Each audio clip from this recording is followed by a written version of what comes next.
আজকে আমি যেটা শোনাবো সেটা আমার একজন খুব পছন্দের মহিলা।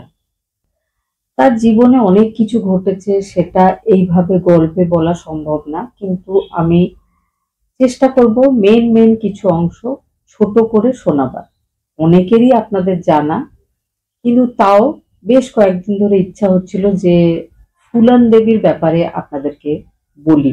ফুলন দেবীর ব্যাপারে আমাদের সবার জানা, কারণ তাকে নিয়ে সিনেমাও হয়েছে, তাকে নিয়ে আমরা অনেক পড়েছি, টিভিতে দেখেছি, ফোনেও দেখি আজকাল। তাও উনি যেহেতু আমার পছন্দের একজন মহিলা, একজন প্রতিবাদী মহিলা বলে আমার মনে হয়।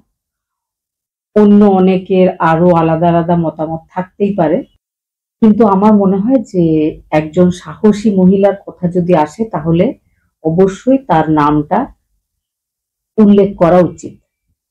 যাই হোক, ইউপির জালন ডিস্ট্রিক্টের গোহরকাপুরা নামের একটা ছোট্ট গ্রাম, যে গ্রামটা কিন্তু কেউ চিনত না। শুধু তার জন্যই পরবর্তীকালে ওই গ্রামটা ফেমাস হয়েছিল। তো সেই গ্রামে 1963 সাল 10 আগস্ট একটা হত দরিদ্র পরিবার, দেবী দিন মাল্লার পরিবার, তার 4 ছেলে মেয়ে ছিল। তার মধ্যে সব থেকে ছোট যে ফুলান, সেদিন তার জন্ম হয়। ফুলান 10 বছরের হতে হতে তার যে দুজন বড় দাদা ছিল, ছোট বয়সেই তারা মারা যায়। এখন দেবী দিনের ঘরে দুটো মেয়ে, তার স্ত্রী আর তিনি। আগেই বলেছি ফুলানের বাবা দেবী দিন ভীষণ গরিব, সে মাঝি ছিল। তো তাতেই যে টাকা পয়সা পেত তাতে চলতো। 6 বিঘে জমি ছিল তার, তাতে বিশেষ কিছু চাষ আবাদ না হলেও তার ফ্যামিলির ভরণ পোষণ করার জন্য যেটুকু যা সেখানে চাষ হতো সেটা তার কোনো রকমে চলে যেত। কিন্তু তার দুজন ছেলে যখন মারা যায়, তো দেবী দিনের দাদার মনে হয় যে ভাইয়ের ওই জমিটার আর দরকার নেই।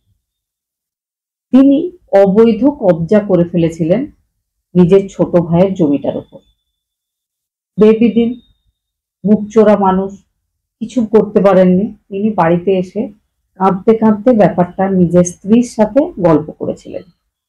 সে বলেছিল যে দাদা ক্ষমতাবান, কারণ তার বড় বড় ছেলে রয়েছে, তাই জন্য সে জমিতে কবজা করে নিয়েছে, আমার আর কিছু করার নেই, আমার দুটো ছোট ছোট মেয়ে। ফুলান এই কথাটা শুনেছিল। 10 বছরের ফুলানের এত রাগ হয় নিজের বাবার বড় দাদা বা জ্যাঠার উপরে, সে নিজের দিদিকে সঙ্গে করে নিয়ে স্থানীয় থানায় গিয়ে ধর্নায় বসে। সে পুলিশকে রিকোয়েস্ট করে যে আপনারা চলুন, আমার জ্যাঠা যে আমাদের জমির উপরে একটা অবৈধ কবজা করেছে সেটা আপনি সরিয়ে দিন। ফুলান তখন ছোট, খুব একটা গুরুত্ব দিয়ে পুলিশ টিম দেখেনি। তবে ফুলান সেই প্রথম সাহসের পরিচয় দিয়েছিল সবার সামনে। ফুলানের যে জ্যাঠার ছেলে, সে ফুলানের থেকে অনেকটাই বড়। সে যখন এই ব্যাপারটা শোনে তার খুব রাগ হয় ফুলানের উপরে। সে ইট নিয়ে ছুঁড়ে ফুলানকে মেরেছিল। ফুলানও কিন্তু চুপ করে থাকেনি, সেও পাল্টা ইট ছুঁড়ে তার জবাবটা দিয়েছিল। এটাই ছিল ফুলান। ফুলান ছোট থেকে বড় হচ্ছিল একদম প্রতিবাদী ডানপিটে স্বভাবের একজন মেয়ে। কিন্তু ব্যাপারটা ফুলানের বাবার, গ্রামের আরো লোকজনের, ফুলানের মায়ের একদম ভালো লাগছিল না। মেয়ে এমন হবে কেন? মেয়ে মানে চুপ করে থাকবে, মেয়ে মানে লজ্জা পাবে, মেয়ে মানে বাইরে বেরোবে না, মেয়ে মানে গালাগালি দেবে না, মেয়ে মানে ছেলেদেরকে ভয় পাবে। সেটা কিন্তু ফুলান ছিল না। ফুলান দরকার পড়লে লড়াই করতেও ঘাবড়াতো না। ফুলানের বাবা ব্যাপারগুলো ভালো লাগছিল না। ফুলানের বাবা ঠিক করে ফুলানের বিয়ে দিয়ে দিতে হবে। ফুলানের যখন বয়স 12 বছর, ফুলানের বাবা ফুলানের জন্য 36 বছর বয়সী কুত্তিলাল বলে একজন ভদ্রলোককে ঠিক করে বিয়ে দেওয়ার জন্য। উত্তরপ্রদেশ বা বিহারে একটা নিয়ম আছে, বাচ্চা মেয়েদের বিয়ে দেওয়া হয়। বিয়ের পরেও মেয়েরা বাপের বাড়িতেই থাকে, ওয়েট করে তাদের সাবালিকা হওয়ার। যখন তারা পর্যাপ্ত বয়সে গিয়ে পৌঁছায় তখন আবারও একটা অনুষ্ঠান হয়, সেটা হওয়ার পরে মেয়েদেরকে শ্বশুর বাড়ি পাঠানো হয়। ফুলানের ক্ষেত্রে কিন্তু এমন হয়নি। 12 বছরের বয়সেই ফুলানকে 36 বছর বয়সী হাজবেন্ডের বাড়ি পাঠিয়ে দেওয়া হয়। ফুলান যায়। পুত্তিলাল অদ্ভুত স্বভাবের মানুষ। তার কিন্তু মনে নেই যে সে 36 বছরের আর তার স্ত্রী এখনো ছোট্ট। সে এমন কিছু ব্যবহার করে যে তারপরে ফুলানের ভয় লেগে যায় তার উপরে। সে সুযোগ বুঝে সেখান থেকে পালিয়ে নিজের বাপের বাড়ি চলে আসে। বাবা বিয়ে দিয়েছিল ফুলানের থেকে রেহাই পাওয়ার জন্য। ফুলান আবার ফিরে আসছে দেখে তার আবার ভালো লাগে না। জোর করে ফুলানকে বারবার শ্বশুর বাড়ি পাঠিয়ে দেওয়া হতো। ফুলান ভয় পেত পুত্তিলালকে। তার খারাপ অভিজ্ঞতা নিয়ে সে আবারও ফিরে চলে আসতো বাপের বাড়িতে। ফুলান যখনই শ্বশুর বাড়ি যেত, পুত্তিলাল তার সাথে রেপ করত। রেপ এই জন্যই বলছি কারণ কখনোই 12 বছরের মেয়ে ফুলানের স্বেচ্ছায় এগুলো হয়নি। যাই হোক, তো সে বারবার ফিরে চলে আসতো। পুত্তিলালের ব্যাপারটা ভালো লাগছিল না। পুত্তিলাল এবার দ্বিতীয় বিয়ে করে ফেলে। তারপরে ফুলান আবার শ্বশুর বাড়ি গেছে। গিয়ে সে জানতে পারে যে তার হাজবেন্ডের আবার বিয়ে হয়ে গেছে। সে কিন্তু হাঁপ ছেড়ে বাঁচে। ফুলানকে মারধর করে পুত্তিলাল নিজের বাড়ি থেকে বের করে দেয়। ফুলান আবার নিজের বাপের বাড়ি এসে পৌঁছায়। বাবা সে তো আগে থেকেই বিরক্ত হয়েছিল মেয়ের বারবার চলে আসাতে। এবার যখন শোনে যে জামাই দ্বিতীয় বিয়ে করে ফেলেছে, তার মাথায় আকাশ ভেঙে পড়ে। তিনি ঠিক করেন পুলিশ স্টেশনে গিয়ে ফুলানের নামে একটা কমপ্লেন করবেন। তিনি পুলিশের কাছে গেছিলেন, বলেছিলেন আমার মেয়ে খুব খারাপ, সারা পাড়ায় ঝগড়া করে বেড়ায়, শ্বশুর বাড়িতে থাকে না, সেখান থেকে ঝগড়া করে বারবার ফিরে চলে আসে। আরো একটা মিথ্যা কথা বলেছিলেন ফুলানের বাবা পুলিশ স্টেশনে। তিনি বলেছিলেন আমার মেয়ে একটা সোনার আংটি বাড়ি থেকে চুরি করেছে। চুরির অপরাধে পুলিশ তাকে জেলে দেয়। জেলে তাকে 3 দিন থাকতে হয়েছিল। সেই 3 দিন বেশ কয়েকজন পুলিশ তার সাথে রেড করে। ফুলান এই ধরনের একটা অভিজ্ঞতা নিজের বাড়ি থেকে আর পুলিশ স্টেশন থেকে পেয়েছিল। তারপরে ফুলান ফিরে আসে। এদিকে ফুলান যে পাড়ায় থাকতো, বেশ কিছু মাল্লা ছেলেরা, মাল্লা মানে হচ্ছে মাঝিদের সম্প্রদায়, বেশ কিছু মাল্লা ছেলে সেখানকার চম্বল বলে একটা এরিয়া যেখানে ডাকাতদের বসবাস। তো সেই এরিয়ায় এখানকার বেশ কিছু ছেলেদের যাতায়াত ছিল। কিছু লোক বলে যে ওই ভয়ঙ্কর অভিজ্ঞতা যেটা নিজের বাবার কাছ থেকে বা পুলিশ স্টেশন থেকে ফুলান পেয়েছিল, তারপরে সে সেই সঙ্গীদের সাথে গিয়ে চম্বলে ডাকাতের টিমে জয়েন করেছিল। আবার কেউ কেউ বলে যে ফুলানকে কিডন্যাপ করে কিছু লোকজন সেখানে নিয়ে গেছিল। কিন্তু ফুলানকে যখনই ইন্টারভিউতে এই ব্যাপারে জিজ্ঞেস করা হয়েছে, ফুলান বলেছে যে কিডন্যাপ নাকি স্বেচ্ছায় কিছুই বলবো না, কারণ আমার ভাগ্যে সেখানে যাওয়া লেখা ছিল, তাই জন্যই আমি সেখানে গেছিলাম। যাই হোক, সেখানে গিয়ে একটা ডাকাতদের টিম, যে টিমটা ফুলান গিয়ে জয়েন করেছিল সেটার সর্দার ছিল বাবু গুজ্জার নামের একজন লোক। বাবু গুজ্জারের অনেক সহকর্মী, সবাই মিলে ছোটখাটো লুটপাট করে, রাস্তায় ডাকাতি করে, কিডন্যাপিং করে, লোকজনকে ভয় দেখিয়ে টাকা আদায় করে, বিয়ে বাড়িতে হঠাৎ করে পৌঁছে গিয়ে লুটপাট করে। এগুলোই ছিল বাবু গুজ্জারের টিমের কাজ। বাবু গুজ্জারের টিমে বিক্রম মাল্লা বলে একজন বিবাহিত লোক ছিল। তার সাথে ফুলানের বেশ ভাব হয়ে যায়। দুজনের মধ্যে খুব ভালো একটা সম্পর্ক। দুজন দুজনকে পছন্দ করতে শুরু করে, দুজন দুজনকে সম্মান করতে শুরু করে। সেই টিমটাতে কিন্তু অন্য কোনো মেয়ে ছিল না, শুধু ফুলান একজন মেয়ে ছিল। ফুলানদের ডাকাত টিমের সর্দার বাবু গুজ্জার ফুলানকে কুনজরে দেখতে শুরু করে। সে নানা রকম সুযোগ নিতে চায় ফুলানের কাছে। ফুলান রাজি হয়নি। একদিন জোর করে সে ফুলানের রেপ করার চেষ্টা করে। সেই সময় বিক্রম মাল্লা সর্দার বাবু গুজ্জরকে গুলি করে মেরে ফেলে। এই ব্যাপারটা ঘটার পরে ফুলানের যে বিশ্বাস বা যে ভালোবাসা বা যে সম্মান ছিল বিক্রম মাল্লার উপরে, সেটা হাজার গুণে বেড়ে যায়।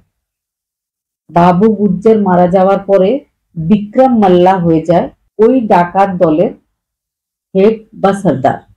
বিক্রম মাল্লা, ফুলান, তাদের গ্যাং কুত্তিলালের গ্রামে যায়। কুত্তিলাল মানে যার সাথে ফুলানের বিয়ে হয়েছিল।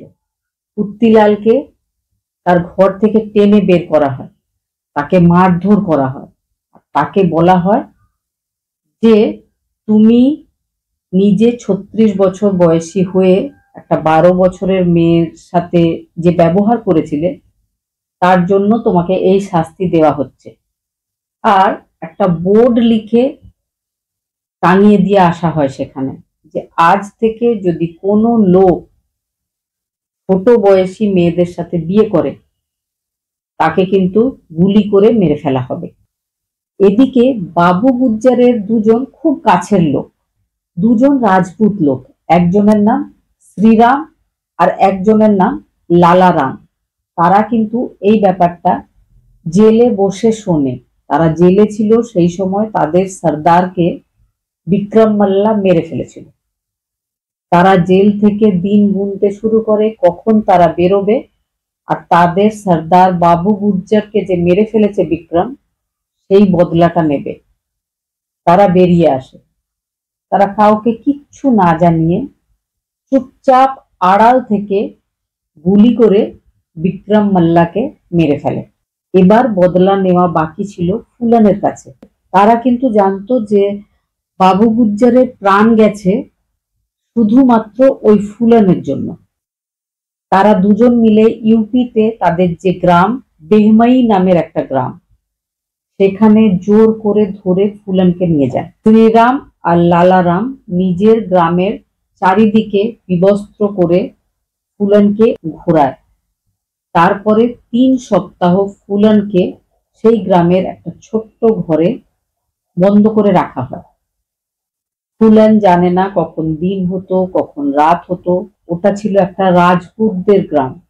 সেই গ্রামের লোকেরা সেই ঘরে আসতো, ফুলানের সাথে দুষ্কর্ম করত। কিন্তু ফুলানের করার কিচ্ছু ছিল না।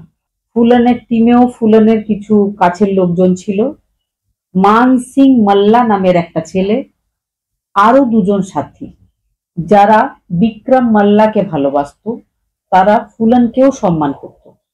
তারা আসে ওই ঘর থেকে ফুলানকে বের করে নিয়ে যায়। এবার ওই যে টিমটা ছিল সেটা 2 ভাগে ভাগ হয়ে যায়। একটা হয় যারা যারা মাল্লা বা মাঝি সম্প্রদায়ের লোক রয়েছে তারা, আর অন্যটা হয় রাজপুতদের। মাল্লাদের যে টিম বা মাল্লাদের যে ডাকাত দল, সেটার সর্দার এবার হয় ফুলান। ফুলানের একটাই কাজ ছিল, বড় লোকদের কাছে লুট করে গরিবদের কাছে সেটা বিতরণ করা। বেমাই গ্রামে যে অসভ্য ঘটনা ফুলানের সাথে ঘটেছিল সেটার পরে ঠিক 7 মাস কাটে। 14 ফেব্রুয়ারি 1981 সাল ফুলানের টিমের লোকজন ফুলানের কাছে এসে খবর দেয় যে ওই গ্রামটাতেই একটা রাজপুত ছেলের বিয়ে আছে। ফুলানের টিম প্ল্যান রেডি করে। টিমের সবাই পুলিশের সাজে সজ্জিত হয়ে রাত্রেবেলায় হঠাৎ করে গিয়ে পৌঁছায় সেই বিয়ে বাড়িতে। ফুলান বাইরে দাঁড়িয়ে থাকে। বাকিদেরকে বলা হয় যে ভেতরে ঢুকে পুরুষদেরকে ধরে বাইরে নিয়ে এসো, কারণ ফুলানের সাথে যারা 3 সপ্তাহ ধরে অপব্যবহার করেছিল তারা সবাই ওই গ্রামেরই রাজপুত লোকেরা ছিল। তারা সবাই মিলে ফুলানের কাছে বাবু গুজ্জারের মৃত্যুর বদলা নিচ্ছিল। ফুলানের টিম সেই বিয়ে বাড়ির ভেতরে যায়। সেই সময় সেই বিয়ে বাড়িতে 22 জন ছিল পুরুষ। 22 জন পুরুষকে ধরে বের করে নিয়ে আসা হয়। নিয়ে আসার পর লাইন করে তাদেরকে দাঁড় করানো হয়। তবে ফুলানের সঙ্গে যখন অপব্যবহার হয়েছিল, ফুলান তাদের সবাইকে চিনত না। ওই 22 জনের মধ্যে ফুলান মাত্র 2 জনকে চিনতে পেরেছিল, যে 2 জন ফুলানের সাথে অপব্যবহার করেছিল, সেটা তার মনে আছে। বাকিদেরকে সে চিনতে পারেনি। কিন্তু ফুলান একে একে সবাইকে গুলি করে। এই ঘটনার পর সারা দেশ নয়, বিদেশেও দেহমাই গ্রামের নামটা পৌঁছে যায়। কুখ্যাত বিখ্যাত যাই বলা হোক, সেটা হয়েছিল এই ঘটনার পর। পরবর্তীকালে যখন ফুলানের ইন্টারভিউ হয়, তখন তাকে জিজ্ঞেস করা হয়েছিল যে 22 জন মানুষকে একসাথে আপনি মারলেন কেন? তখন সে বলেছিল যে আমার সঙ্গী বিক্রম মাল্লা একবার আমাকে একটা কথা বলেছিল। সে বলেছিল, एक जन को मारो तो भी फांसी होगी, 2 जन को मारो तो भी फांसी होगी, और बहुत सारे लोगों को मारो तो नाम होगा। এই কথাটা ফুলানের ভালো লেগেছিল, আর তার মনে হয়েছিল যে বিক্রম মাল্লা ঠিক বলেছিল। একজনকে মারলেও ফাঁসি, 2 জনকে মারলেও ফাঁসি, যদি বেশি মানুষকে মারা হয় তাহলে কিন্তু নাম হবে। সত্যি সেই নামটা হয়েছিল। বদনাম হলেও সেই নামটা সারা দেশে ফুলান দেবীকে ওই ঘটনার পর সবাই চিনতে শুরু করে। সবাই তাকে ব্যান্ডেড কুইন বলে। সবাই তার কাছে জানতে চাইছিল যে কেন তার এত রাগ রাজপুতদের উপরে। এই ঘটনা ঘটার পর পুলিশ টিম কিন্তু কিছুতেই খুঁজে পাচ্ছিল না ফুলানকে, ফুলানের টিমকে। শেষ পর্যন্ত ইউপির যে চিফ মিনিস্টার ভিপি সিং সেই সময় চিফ মিনিস্টার ছিলেন, তিনি পদত্যাগ করেছিলেন এই ঘটনার জন্য, কারণ তিনি ফুলানকে অ্যারেস্ট করতে পারছিলেন না। সেই সময় ভারতের প্রাইম মিনিস্টার ছিলেন ইন্দিরা গান্ধী। ফুলান লুকিয়েছিল বিহার ভিন্ড জেলার একটা পাহাড়ি জঙ্গলের এলাকা, যেখানে ডাকাত দলরা নিজেদের ঘাঁটি গেড়ে থাকতো। সেখানে অপরাধীদের খুঁজে বের করা খুব অসুবিধার একটা কাজ ছিল, কিন্তু ওই কাজটা দেওয়া হয়েছিল রাজেন্দ্র চতুর্বেদী নামের একজন এসপি কে। তিনি বারবার ফুলানের টিমের সাথে গিয়ে কথাবার্তা বলে প্রায় 2 বছর চেষ্টা করার পর ফুলানকে আর তার টিমকে স্যালেন্ডার করতে বাধ্য করেছিলেন। বাধ্য ঠিক বলবো না, রাজি করেছিলেন। ফুলান 6খানা শর্ত দিয়েছিল সরকারের কাছে। সেই 6টা শর্ত যদি সরকার মেনে নেবে বলে, তাহলে ফুলান আর তার টিম আত্মসমর্পণ করবে। আত্মসমর্পণ করার পেছনে একটা আরো বড় কারণ এটা ছিল যে 2 বছর ধরে ফুলানের টিমকে, ফুলানকে পুলিশ খুঁজছিল সব সময়। তারা আগের মতো আর ফ্রি ভাবে যে নিজেদের লুটপাটের কাজ সেটা করতে পারছিল না, তাদেরকে বেশিরভাগ সময় লুকিয়ে থাকতে হচ্ছিল। এদিকে ফুলান কিছুদিন ধরে শারীরিক অসুস্থতায় ভুগছিল, কিন্তু ফুলান নিজের ট্রিটমেন্ট করাতে বা বাইরে ডাক্তারের কাছেও যেতে পারছিল না, ভয়ে পুলিশ তাকে অ্যারেস্ট করবে এই ভয়ে। ক্রমাগত তার শরীর খারাপ হয়ে যাচ্ছিল। শেষ পর্যন্ত তার টিম আর সে সবাই ঠিক করে যে পুলিশ যেমন বলবে তেমন করবে, তারা আত্মসমর্পণ করবে। ওই ঘটনার 2 বছর পরে ফেব্রুয়ারি মাসে ফুলান আর তার টিম আত্মসমর্পণ করেছিল। 6টা শর্ত ছিল তাদের। প্রথম শর্ত, তারা ইউপিতে স্যালেন্ডার করবে না, তারা মধ্যপ্রদেশে স্যালেন্ডার করবে। দ্বিতীয়, মধ্যপ্রদেশের যে চিফ মিনিস্টার অর্জুন সিং, তার সামনে হবে এই প্রক্রিয়াটা। তৃতীয়, ফুলান আর তার টিম নিজেদের অস্ত্র শস্ত্র সমর্পণ করবে মা দুর্গা আর মহাত্মা গান্ধীর একটা ফটোর সামনে। তারা কোনো নেতা, কোনো মন্ত্রী কারো সামনে নিজেদের অস্ত্র সমর্পণ করবে না, কারণ ফুলান যখনই নিজের কোনো কাজে যেত সব সময় দেবী দুর্গার পুজো করে তারপরেই সে যেত, আর সে মহাত্মা গান্ধীকে ভীষণ সম্মান করত। চতুর্থ শর্ত, যারা আত্মসমর্পণ করবে কারো ফাঁসি হবে না। পঞ্চম, কারোর 8 বছরের বেশি সাজা হবে না। 6 নম্বর, যারা যারা আত্মসমর্পণ করবে সবার ফ্যামিলিকে ডেকে আনা হবে, ফ্যামিলির লোকজনের সামনে তারা আত্মসমর্পণ করবে। 300 পুলিশ আর 15,000 সাধারণ লোকজন সেখানে গিয়ে ভিড় করেছিল। ফুলান আর তার টিম মা দুর্গা আর মহাত্মা গান্ধীর সামনে আত্মসমর্পণ করে। তারপরে ফুলান আর তার টিমের লোকজন জেলে ছিল। ফুলানের শর্ত ছিল ৮ বছরের বেশি তাদেরকে জেলে রাখা যাবে না। সেই শর্তর উল্লঙ্ঘন হয়। 11 বছর ধরে কোনো শুনানি হয়নি, তারা জেলেই ছিল। ফুলানের সেই সময় দুখানা অপারেশনও হয়েছিল। একটা অপারেশন ছিল তার ইউট্রাস বা গর্ভাশয়ের অপারেশন, যেটার নাকি কোনো দরকার ছিল না, কিন্তু সরকার তার ইউট্রাস বা গর্ভাশয় রিমুভ করেছিল, কারণ সরকার চাইছিল না যে কখনোই ফুলানের গর্ভে ফুলানের মতো ভয়ঙ্কর কোনো সন্তানের জন্ম হোক। 1994 সালে ফুলানকে জেল থেকে ছাড়া হয়। ছাড়া হয়েছিল মুলায়ম সিং, ওখানকার মুখ্যমন্ত্রীর তৎপরতায়, তার চেষ্টায়। ফুলানের উপরে 48 খানা মামলা ছিল। সেই সব মামলা থেকে মুলায়ম সিং ফুলানকে রেহাই দিয়েছিলেন। সরকার চাইলে একজন অপরাধীকে ছাড় দিতেই পারে, সরকারের কাছে সে অধিকার আছে। ফুলান মুক্তি পায়। 1995 সালে উধম সিং নামের এক ভদ্রলোকের সাথে ফুলান বিয়ে করে। বিয়ে করার পরে স্বামী স্ত্রী দুজনেই বৌদ্ধ ধর্ম গ্রহণ করে। তারপরে আসে 1996 সাল। 1996 সালে সমাজবাদী পার্টির তরফ থেকে মির্জাপুর লোকসভা কেন্দ্রের জন্য ফুলানকে ভোটে দাঁড়াবার টিকিট দিয়েছিলেন মুলায়ম সিং। ফুলান দেবী বিপুল ভোটে জিতে যায়, সেখানকার এমপি হয়ে যায়। 1998 সালে আবারও ভোট হয়, তাতে ফুলান দেবী হেরে যায়। 1999 সালে আবার ভোটে দাঁড়ায় ফুলান দেবী, আবারও জিতে যায়।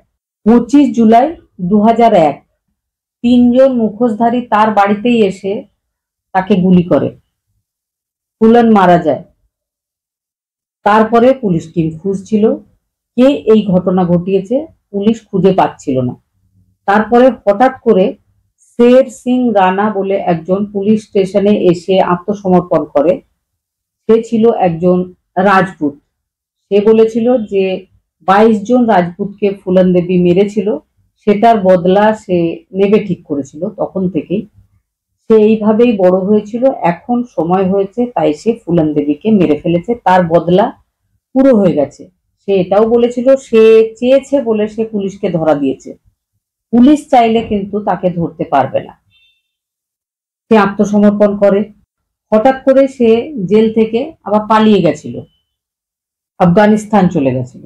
আফগানিস্তান থেকে সে বলে যে তার জন্মটাই হয়েছে মহারানা প্রতাপের যে অস্থি সেটা আফগানিস্তানে রয়েছে, সেটা আনার জন্য। সেটা সে নিয়ে আসে, সেটাকে ইন্ডিয়াতে সমাধিস্থ করা হয়। সে আবার জেলে আত্মসমর্পণ করে। বেশ কিছুদিন সে জেলেই ছিল। বর্তমানে সে জামিনে মুক্ত রয়েছে, তার উপরে কেস চলছে। তাকে এখন ফুলান দেবীর ব্যাপারে কিছু জিজ্ঞেস করলে সে বলে যে না, যেহেতু তার ব্যাপারটা বিচারাধীন, তো সে এই ব্যাপারে আর কিছু বলতে চায় না।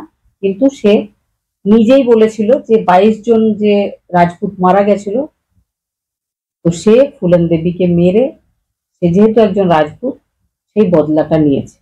এইভাবেই শেষ হয় ফুলান দেবীর 37 বছরের সংঘর্ষময় জীবন। শুনে কেমন লাগলো অবশ্যই কমেন্টে জানাতে ভুলবেন না।